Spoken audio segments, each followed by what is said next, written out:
Bom dia, turma. Nós somos o grupo 9 e vamos falar sobre luxação do ombro.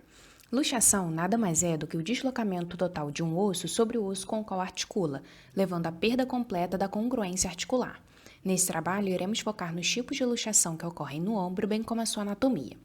Começando com a osteologia, temos a escápula, em que anteriormente há a fossa subescapular e o processo coracoide, e posteriormente encontramos duas fossas, a supraespinhal e a infraespinhal, separadas pela espinha da escápula, que se continua mais anteriormente como acrômio, que por sua vez se articula com a clavícula. Lateralmente, a cavidade glenoide, que é o local de articulação com a cabeça do húmero. No húmero, em sua parte proximal, encontramos o colo cirúrgico, que serve de inserção para a cápsula articular da articulação glenohumeral, em sua parte mais medial e inferior. Ainda proximal, encontramos os tubérculos menor e maior do húmero, que são separados por um sulco, chamado de sulco intertubercular. Podemos destacar também o colo anatômico do húmero, que serve de inserção para a cápsula articular e alguns outros ligamentos.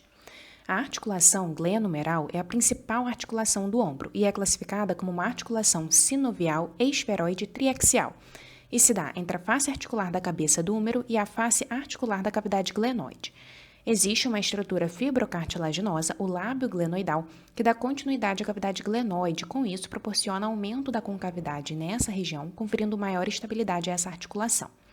Além disso, envolvendo essa articulação, teremos uma cápsula articular formada por uma membrana mais externa, denominada de membrana fibrosa, e uma mais interna, denominada membrana sinovial, representada aqui em vermelho. Além dessa articulação, vale lembrar que outras também formarão um complexo articular do ombro, como a articulação acromioclavicular e a articulação externo-clavicular, consideradas verdadeiras. Ainda as articulações subacromial e escápulo-torácica, que não são verdadeiras, mas participam da movimentação do ombro.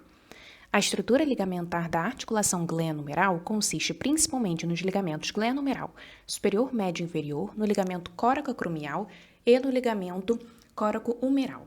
Além dos ligamentos citados, os músculos do manguito rotador também auxiliam no aumento da estabilidade da articulação.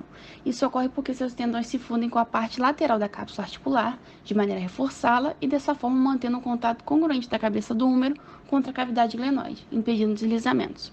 São 4 os músculos que compõem o manguito. Anteriormente, o músculo subescapular, posteriormente superior à espinha da escápula, o músculo supraespinhal e inferior a ela, o músculo infraespinhal, e por fim, o músculo redondo menor.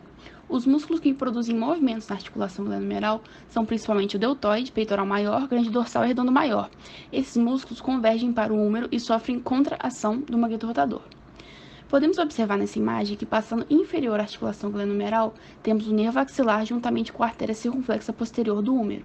Esse espaço onde eles estão adentrando é denominado espaço quadrangular, delimitado superiormente pelo redondo menor, que aqui não está demonstrado, inferiormente pelo redondo maior, lateralmente pelo colo cirúrgico do húmero e medialmente pela cabeça longa do músculo tríceps braquial.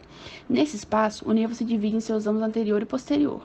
O ramo anterior vai inervar o músculo deltoide e emite alguns ramos cutâneos que o perfuram e se ramificam na pele sobre a sua parte inferior. O ramo posterior inerva o músculo redondo menor e emite o nervo cutâneo superior lateral do braço. Em caso de luxação, o nervo axilar e a artéria axilar, que aqui está demonstrado e que, como a gente pode ver, tem uma relação bem próxima com a cabeça do húmero, podem ser lesionados. E isso pode levar à incapacidade de abduzir o ombro devido à paralisia do deltoide, já que esse é o principal abdutor do braço, juntamente com a perda sensitiva na face externa do braço e também alterações isquêmicas do membro. Entrando na parte das lesões, temos 2 tipos principais de luxação, a luxação acromioclavicular e a luxação glenohumeral, a qual é dividida em posterior, poliaxial e anterior.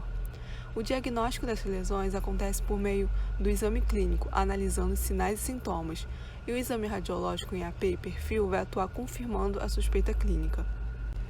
A luxação acromioclavicular é geralmente causada por um evento traumático, como a gente pode ver aqui no canto em que a pessoa cai em cima do seu ombro. Durante o exame dessa luxação, o paciente apresenta, além da dor, o sinal de tecla, que seria um deslocamento para cima da extremidade distal da clavícula, com o aumento da sua mobilidade. Esse sinal acontece por meio da ruptura do ligamento acromioclavicular. A luxação glenohumeral do tipo posterior é considerada rara e normalmente acontece devido a uma pancada forte na região do ombro, fazendo com que a cabeça do húmero fique posterior à escápula. Isso pode acontecer em caso de convulsão, choque elétrico e acidente de carro. Olhando pela vista lateral, essa localização posterior da cabeça do húmero fica ainda mais visível. Já a luxação glenomeral poliaxial é caracterizada por uma instabilidade da articulação glenomeral nas três direções, anterior, posterior e inferior.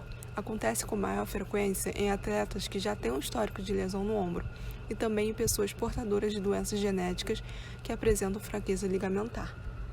Agora trataremos da luxação glenomeral anterior, que corresponde a aproximadamente 90% dos casos e acomete principalmente jovens e atletas.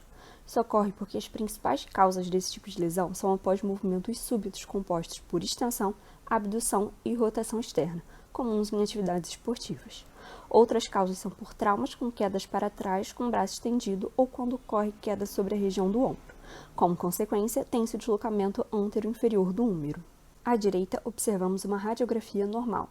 Já à esquerda, observamos um caso de luxação glenomeral anterior, já que o húmero está situado antero-inferiormente à cavidade glenoidal. No caso de luxação glenomeral anterior, podemos encontrar dois tipos de lesões clássicas, a lesão de Hill-Sachs e a lesão de Bankart. A lesão de Hill-Sachs é caracterizada pela fratura compressiva posterolateral do húmero proximal. Já a lesão de Bankart corresponde à rotura da inserção anterior da cátula articular e do labrum. Ambas podem ocorrer quando o húmero se desloca antero-inferiormente, já que sua porção posterolateral impacta na parte inferior da cavidade glenoidal. Como consequência, gera-se uma espécie de erosão no osso e lesão da cápsula articular e do labrum. Nesse tipo de lesão, o sinal clínico mais comum é o sinal da dragona ou sinal do Kabid. A dragona corresponde à espécie de ombreira e é associada a essa lesão devido à proeminência do acrômio. Como foi dito previamente, a luxação glenomeral anterior é a mais frequente, e por isso nós vamos nos ater aqui ao tratamento delas. Depois de constatar o sinal de dragona, você deve fazer um exame físico testando o nervo axilar, ou seja, se o paciente consegue abduzir o braço, que essa é uma função do deltoide, e também se ele tem sensibilidade na porção superior do braço. Além disso, você deve verificar o pulso arterial. Dessa maneira, podemos perceber se houve ou não lesões vasculonervosas pela luxação. Feito isso, solicita-se uma radiografia. Só então podemos realizar a redução, que é um procedimento fechado, ou seja, a princípio dispensa cirurgia. Com ele, é possível reposicionar o membro na sua posição anatômica, com ou sem um anestésico. A redução deve ser a menos traumática possível, e são 3 as manobras utilizadas. A manobra hipocrática é a mais comum, mas hoje sua realização com o auxílio da perna é evitada, optando-se pelo uso de um lençol ou de uma toalha. Assim, você realiza uma força de tração sobre a parte lateral do tronco, enquanto outra pessoa faz a contratração no sentido oposto do vetor da força, até que a cabeça do húmero retorne para a cavidade glenoidal. Após a redução, é aconselhável realizar novamente o exame físico, verificando se houve possíveis lesões durante o procedimento. Depois da redução, o médico deve optar pelo tipo de tratamento que vai se suceder. Ele escolherá a estabilização cirúrgica quando há riscos de lesões reincidentes. A cirurgia é reparatória e pouco invasiva, isso porque ela conta com um artroscópio. Já quando não há riscos de lesões recorrentes, se recomenda o tratamento conservativo. Ele é baseado na imobilização por 1 a 3 semanas com o uso de tipóias. Entretanto, na literatura não há um consenso sobre o efeito protetor da tipóia, mas é certo que ela evita movimentos que causam dor ao paciente em reabilitação. Para o controle da dor também podem ser administrados anti-inflamatórios não esteroidais e terapia com gelo. Vale ressaltar ainda que o tratamento fisioterápico é bastante importante para a recuperação. Aqui a gente trouxe um caso clínico do paciente AF, 33 anos, sexo masculino, que chegou ao pronto-socorro após queda de bicicleta em alta velocidade, se queixando de intensa dor no ombro esquerdo. As radiografias em AP e em perfil confirmaram a suspeita clínica de luxação glenomeral anterior. A conduta tomada foi a redução a partir da manobra de Hipócrates, uso de anti-inflamatórios não esteroidais, tipóia e ainda está na avaliação acerca da conduta cirúrgica. Não achamos necessário trazer a radiografia, já que é muito semelhante com a já mostrada anteriormente, mas aqui vocês estão vendo um pedaço da tomografia computadorizada, realizada 2 meses após a lesão. Podemos notar, circulada em vermelho, a avulsão do processo coracoide, próxima à inserção do músculo peitoral menor. Nessa outra imagem, podemos ver melhor a lesão. Na seta amarela, a gente pode perceber a lesão de Hill-Sachs, melhor visualizada no próximo slide. Aqui, a lesão numa vista mais posterior da cabeça do húmero. Nessa outra imagem, a gente pode suspeitar de uma outra lesão no lábio glenoidal inferior, devido à falta de definição dessa região. Pela tomografia, não seria possível distinguir, mas segundo o laudo da ressonância magnética do paciente, há uma lesão da glenoide e ela é compatível com a LPSA, a avulsão da bainha perióstea do lábio anterior, uma variante da lesão de Bankart, explicada anteriormente. Algumas das outras lesões descritas nesse laudo foram lesão parcial do ligamento acromioclavicular inferior, ruptura dos ligamentos coracoclaviculares e fissura parcial articular do infraespinhal. Obrigada pela atenção, esperamos que vocês tenham gostado e aqui estão as referências usadas.